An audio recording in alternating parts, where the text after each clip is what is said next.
जय श्रीला प्रभुपाद की जय। जय पतित पावन गुरु महाराज की जय।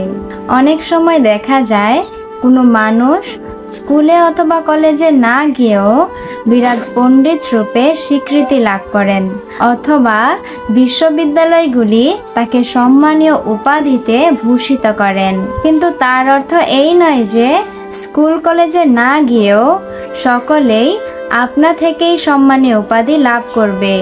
তেমনি সকলেরই কর্তব্য হচ্ছে গভীর নিষ্ঠা সহকারে বৈদি ভক্তির অনুশীলন করে ভগবানের সেবা করা এবং সেই সঙ্গে ভগবান শ্রীকৃষ্ণের ও তার ভক্তের কৃপা লাভের জন্য উন্মুখ হয়ে থাকা। সাধারণত শুদ্ধ ভক্তের সঙ্গ লাভ করার মাধ্যমে এই ভাবভক্তির স্তরে উন্নীত হওয়া যায়।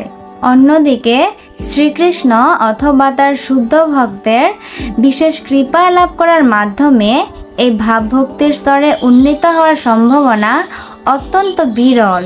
তাই গভীর নিষ্ঠা সহকারে ভগবত ভক্তের সঙ্গে ভগবানের সেবা করা উচিত।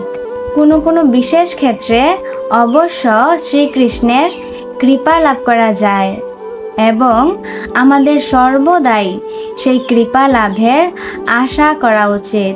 কিন্তু শ্রীকৃষ্ণের বিশেষ কৃপার অনুগ্রহের প্রতীক্ষা করে নিষ্ক্রিয় হয়ে বসে থাকা উচিত নয়। কর্তব্য কর্মগুলি অবশ্যই সম্পাদন করতে হবে। হরে কৃষ্ণ।